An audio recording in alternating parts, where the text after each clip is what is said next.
Hello everyone, welcome back to Visual Arts. We're going to continue our discussion about the elements of art. We've already done projects dealing with lines, we've already done projects dealing with shapes, we've done the element of textures, and today what we're going to do is we're going to discuss forms, the element of forms.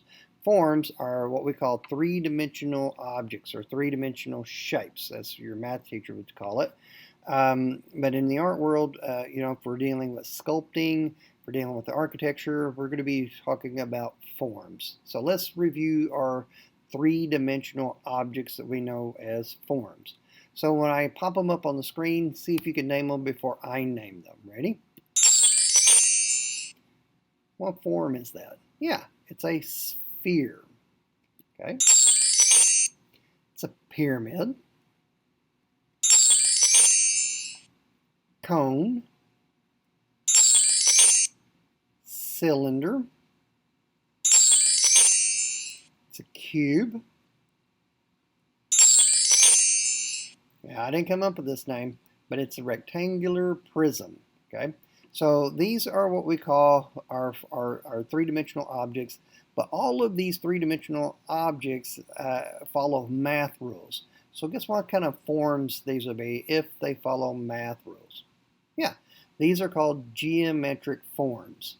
Now with that said, if we go back and look at this shape, this is a shape of a plant. If it's something that resembles nature, then we call it an organic shape. But as a three-dimensional object, if we see something that's three-dimensional and it looks like something from nature, then we can call that an organic form. Now, last year we went on a field trip and we went around the world looking for forms. You remember that field trip? We stopped off in Rome, Italy, and we saw that sculptures have forms. And this is what form is this sculpture? Yeah, it's a sphere. And it's actually got a sphere inside of a sphere. And inside that sphere, you have cubes and rectangular prisms. We went to Egypt and saw the great big pyramids. That's architecture. Architecture, they use forms in architecture. And then we also saw St. Basil's Cathedral, which has all of the forms in it. You have a cone, you've got spheres, you have cylinders, and it even has sculptures of people in the front. So that again, it's an example of organic forms.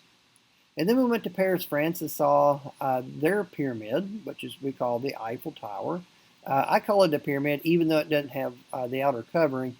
It's still based on what a pyramid is. A pyramid has four triangle sides with a very square bottom. Now, we also learned that France gave the United States a birthday gift for its 100th birthday party, and that is the Statue of Liberty. Statue of Liberty is not a geometric form. She is an organic form. So, are you guys ready to take a new field trip this year? Let's fly around the world and look to see what kind of new forms that we can find. So hold in your seat because we're getting ready to take off. We're going to be leaving our little city of Paducah, which is right there where that dot is. And Paducah is in the great state of Kentucky. Kentucky is in the great country called the United States of America. So let's leave our country, let's leave our town, and let's go and look for forms. Ready? Let's first go to England. In England, a place called Wales, England, they have a castle, and it's called Conway Castle. Now, when I'm showing you these images, I'm hoping you realize I'm trying to teach you about forms and be thinking, what form is Mr. Smith trying to get me to say or think of when I see this image? Yeah, you're right. This castle is based on nothing but cylinders. So if we go on the inside and take a little tour, we see all of these large towers that are cylinders that basically makes up this whole castle. And they put it on top of a high mountain so they could see for hundreds and hundreds of miles at a time. And since it's been there for so long that you can see it's starting to take a toll and some of it's sort of crumbling.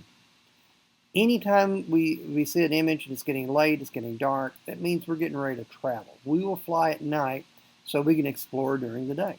So it must be time for us to go travel someplace new. So we're going to leave England, but England's part of Europe. So let's zoom in on this part of Europe, and we find our airplane. That's where we've been. Let's see where we're getting ready to go now. Oh, let's go to Paris, France. Last year, as kindergarten, we saw the Eiffel Tower. This time, let's go to the museum. Let's go to the ginormous museum in Paris, France called the Louvre. The Louvre Museum is this really, really cool palace, and they've got all kinds of artwork. But what they did not that awful long ago was built a huge what right here in the middle? You're right, it's a pyramid. And believe it or not, if you look really close, these are people lined up to get into the museum. And so this big pyramid is where you enter the museum. And there is no bottom to this pyramid. It actually goes downstairs, and there's art all underneath this. The museum actually starts underneath all of these bushes and all of these people. And then you get to come up, through stairs and elevators and explore the palace that has all kinds of artwork. Guess what famous painting lives on the second floor over here off, I think, on the right side? Yeah, it's the Mona Lisa painting. That's where she lives. Let's get a closer look at this really cool glass pyramid. They got these nice fountains around, so a good place to eat a lunch. We're getting ready to go in. This is what it looks like on the inside, looking out of the glass pyramid. And you can see the spiral staircase. And down up under here is where some of the Egyptian and some of the really old art is. It's getting late. It's getting dark. It's time for us to travel to a different place. So let's leave Paris, France, and let's go to Italy. There's a little place called Pisa. No, I didn't say pizza. I said Pisa.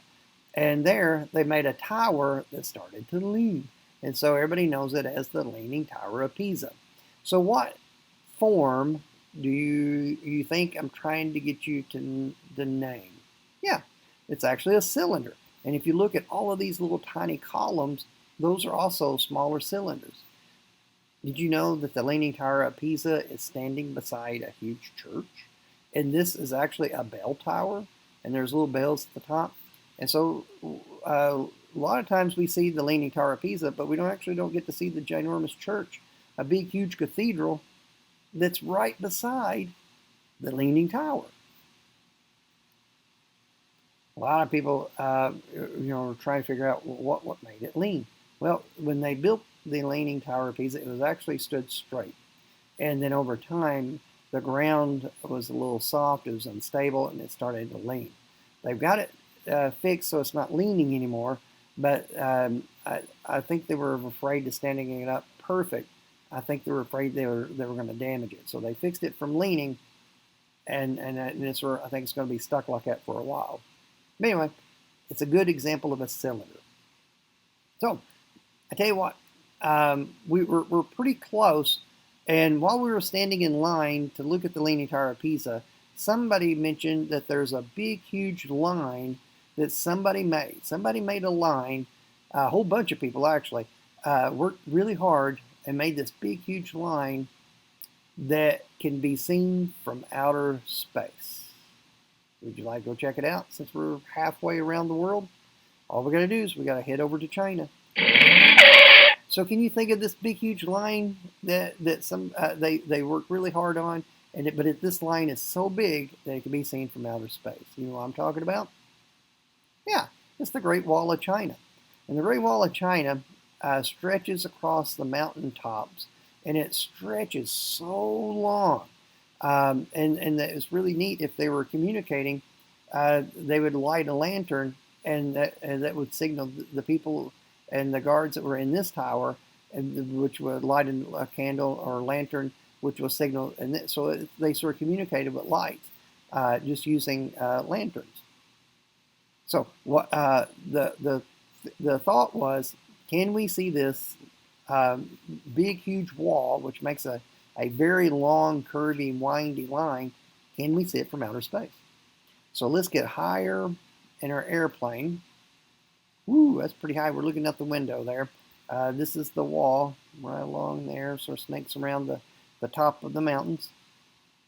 And this is a satellite view of looking at the Great Wall of China. And that black line, somebody drew that black line for us to show you where the actual wall is. So yeah, technically, if you're in low orbit on like a satellite, the wall can actually be seen. That is one really big curvy line. It's getting late, it's getting dark, and we are on the other side of our planet. So we got to get a little closer to home. So why don't we do like Columbus thought he did? What if we just go ahead and completely go around the world? Aha!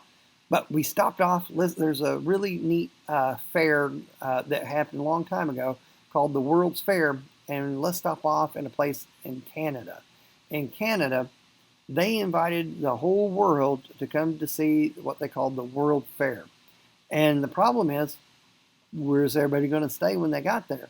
And so they made this huge structure based on what geometric form. And this is the place where a lot of people stayed while visiting the World Fair. So what kind of form is this? Get a closer look.